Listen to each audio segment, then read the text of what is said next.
మహిళా commission action plan hot టాపిక్గా మారింది. ఇప్పుడు ముఖ్యంగా చైర్పర్సన్ నేరెళ్ల శారద గ్రౌండ్లో స్పీడ్ పెంచడంతో కథ మొత్తం మారుతోంది. కమిషన్ ఉందంటే ఉంది అన్నట్లు కాకుండా యాక్షన్లోకి దిగితే ఎలా ఉంటుందో చేసి చూపిస్తున్నారు. చైర్పర్సన్ వస్తున్నారంటే చాలు అంత షేక్ అయిపోతున్నారు. తాజాగా హైదరాబాద్లో నారాయణ శ్రీ చైతన్య కాలేజీలను చెక్ చేశారు. అక్కడి సౌకర్యాలు భద్రత చూసి ఒక రేంజ్లో సిబ్బందిని వాయించేశారు. ఇన్ని లక్షలు పెడితే ఇలాగైనా చూసుకునేది అంటూ కడిగి పాడేశారు.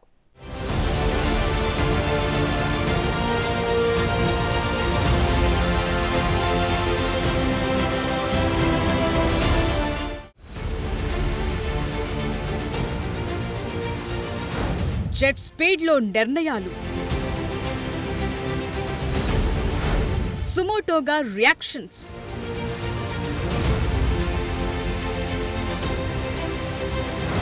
వరుసగా సమన్లు,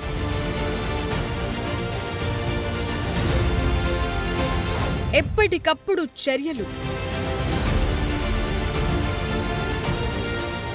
మాటల్లేవు, మాట్లాడుకోవటాల్లేవు. గ్రౌండ్లో దిగారంటే తాడో పేడో తేలిపోవాలంతే అన్నట్లుగా డీల్ చేస్తున్నారు తెలంగాణ మహిళా కమిషన్ చైర్పర్సన్ నేరెళ్ల శారద. అందరి లెక్కలు తేల్చేస్తున్నారు, జిల్లాలు చుట్టేస్తున్నారు. మహిళా కమిషన్ పవర్ ఏంటో గ్రౌండ్ లెవెల్లో చూపిస్తున్నారు, కడిగి పారేస్తున్నారు. తేలిగ్గా తీసుకుంటే ఖబర్దార్ అంటున్నారు. హైదరాబాద్లో తాజాగా శ్రీ చైతన్య నారాయణ కాలేజీల్లో ఆల్ ఆఫ్ సడన్ గా తనిఖీలు చేశారామె. అక్కడి వసతులు చూసి ఒక్కసారిగా సిబ్బందిపై ఫైర్ అయ్యారు. చైర్పర్సన్ అడిగిన ప్రశ్నలకు తల ఎక్కడ పెట్టుకోవాలో అర్థం కాని పరిస్థితి.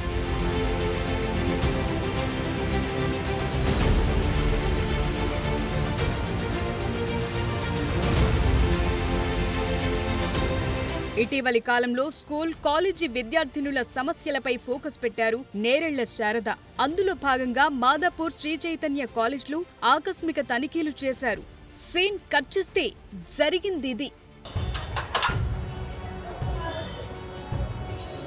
చేస్తున్నారా ఇంకా కొంచెం గట్టి క్లోజ్ చేస్తున్నారా? చూశారుగా, మహిళా కమిషన్ చైర్పర్సన్ వెహికల్ అలా కనిపించగానే ఇలా డోర్ లాక్ చేసేశారు. 10 నిమిషాలకు గాని ఓపెన్ చెయ్యలేకపోయారు. అదే విషయంపై సిబ్బందిని శారద ప్రశ్నిస్తే జవాబులు కూడా ఆటోమేటిక్ గా వచ్చాయి.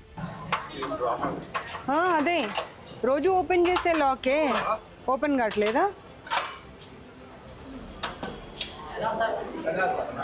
ఇప్పుడు వరకు ఓపెనే ఉంది కదండి, సడన్ గా ఎందుకు క్లోజ్ చేశారు? ఇప్పుడు నా వెహికల్ ఆగినప్పుడు కూడా ఓపెన్ ఉండే. లాక్ ఎందుకు చేయాల్సిన అవసరం వచ్చింది? పిల్లలు ఉంటే లాక్ ఎందుకు చేయడము? బయటకి ఎందుకు వెళ్తారు? ఎదిగిన పిల్లలే, వాళ్ళు చదువుకుంటున్న పిల్లలే, జైలు కాదు కదా. కానీ మేడం చూస్తూ ఊరుకుంటారా? లాక్ ఎందుకు చేశారో సీసీ ఫుటేజ్ ఓపెన్ చేయించి మరీ చూశారు. వారికి చూపించారు, లెఫ్ట్ అండ్ రైట్ ఇచ్చేశారు. మనం వస్తున్నామని గబా క్లీన్ చేశారు, అది లాక్ చేసి పెట్టారు. నన్ను నా కార్ చూడగానే గబా లాక్ చేశారు. ఎందుకు లాక్ చేశారు చెప్పండి? నిన్న నాకు ఎక్స్ప్లెనేషన్ అంటే మీరు ప్రాపర్ రీజన్ ఇవ్వకపోతే మీరు అస్సలు మాట్లాడే అర్హత లేదు మీకు.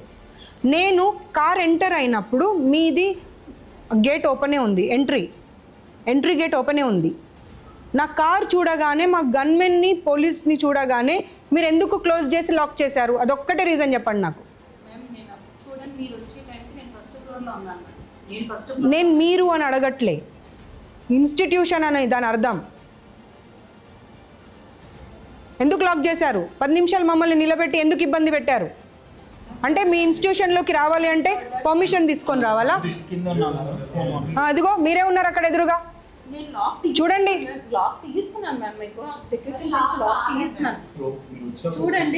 లాక్ చేయమని ఫోన్లో చెప్పలేదని గ్యారంటీ ఏంటి? అమ్మా మీరు అసలు మీకు చూడండి, ఆయన నిలబడ్డాడు, ఏం లాక్ తీయట్లేదు. ఎంతసేపు నిలబడ్డాడు చూడండి. ఇదిగోండి కాల్స్, ఎన్ని కాల్స్. అమ్మ కళ్ళ ముందు కనిపించే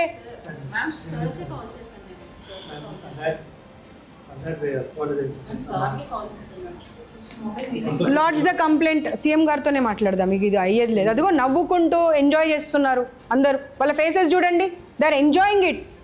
హాస్టల్ రూమ్లు చెక్ చేయగా చాలా విషయాలు బయటపడ్డాయి. వెంటిలేషన్ లేకపోవటాన్ని గుర్తించారు. పిల్లలు కూడా ఒక జైల్ మాదిరిగా ఉందన్న విషయాన్ని చైర్పర్సన్ దృష్టికి తీసుకొచ్చారు. None of the student is happy.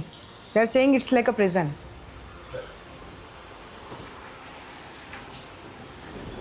Just see, there is no ventilation, nothing. వాష్రూమ్లు చూస్తే చాలా డర్టీగా ఉన్నాయి. కనీసం ఎప్పటికప్పుడు క్లీనింగ్ కూడా లేని విషయాన్ని గుర్తించారు. గాలి లేదు, వెలుతురు లేదని ఫైర్ అయ్యారు. This is so dirty. అసలు బాగాలేదు చూడండి. అసలు పిల్లల హాస్టల్ ఇది. ఒకసారి చూడండి అసలు ఏం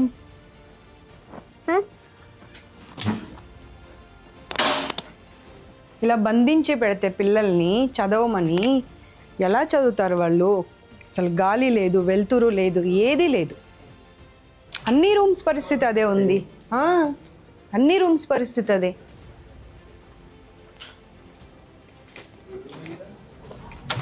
చూడు అసలు ఎంత దారుణంగా ఉన్నాయి. ఒక్కొక్క రూమ్. ఒకే రూమ్ లో చాలా బెడ్స్ వేశారు. వస్తువులన్నీ చిందరవందర. రూమ్ క్లీనింగ్ లేదు. సిబ్బందిని నిలదీస్తే నీళ్లు నమలటం తప్ప ఏమీ చెయ్యలేని పరిస్థితి. అన్ని బెడ్స్ వేసేసి ఇన్ని సామాన్లు పెట్టేసి మనం ఇంట్లో ఇలాగే ఉంటే పిల్లలు చదువుకునేది ఎక్కడ, పడుకునేది ఎక్కడ, వస్తువులు పెట్టుకునేది ఎక్కడ? కనీసం గాలి, వెలుతురు ఏదన్నా కనీసం. మనం చదువులో ఏం చెప్తామమ్మ? గాలి వెలుతురు ఉండాలి మనిషికి అని చెప్తాం. గాలి వెలుతురు ఉందా ఇక్కడ? ఉందా?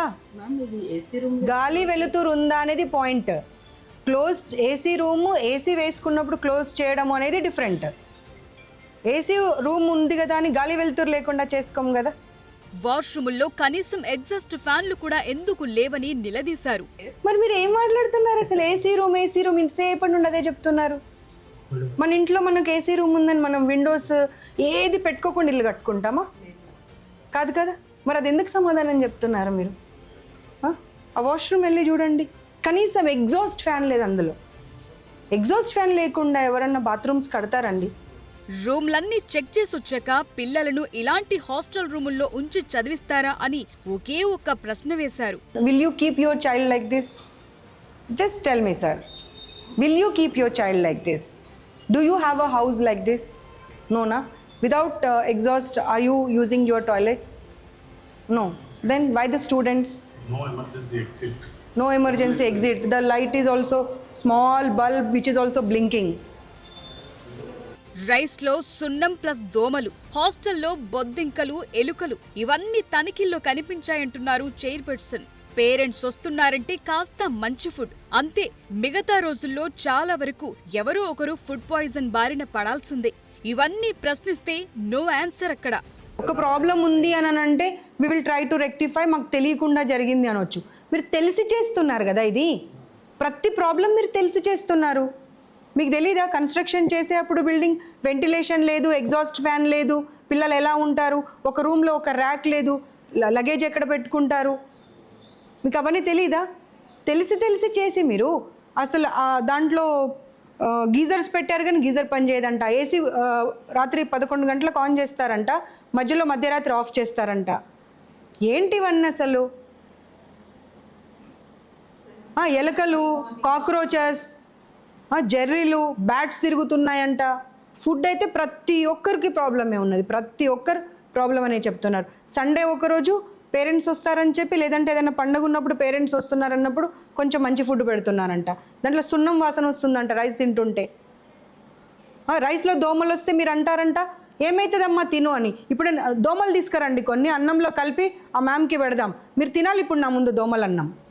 డీప్గా వెళితే కథ చాలా పెద్దదిగానే ఉంది. ప్రశ్నలే ఉన్నాయి, సమాధానాలే లేవు. నీళ్లు పైనుండి పడుతున్నాయి సార్, ఆ ఫుడ్ కూర తినబుద్ధి కాదు అంటే పడితే పడని అంటున్నారంట. అంటే వాళ్ళు మనుషులు కాదా?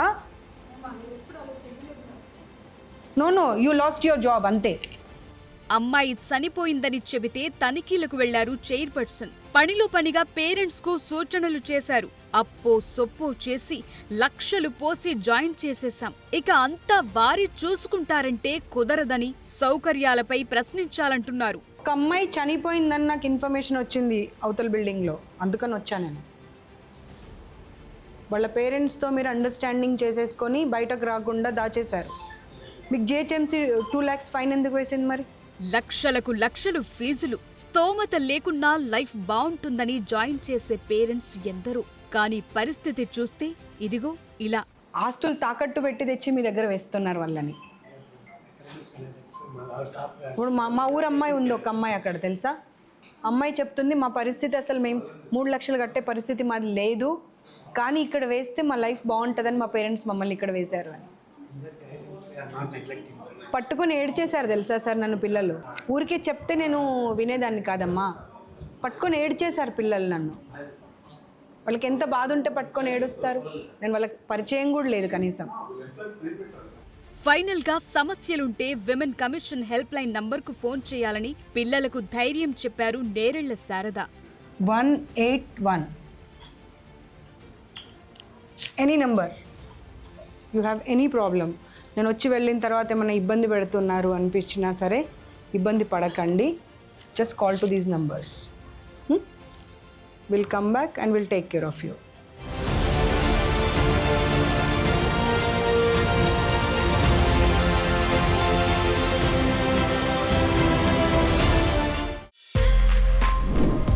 For more videos like this, subscribe Big TV channel.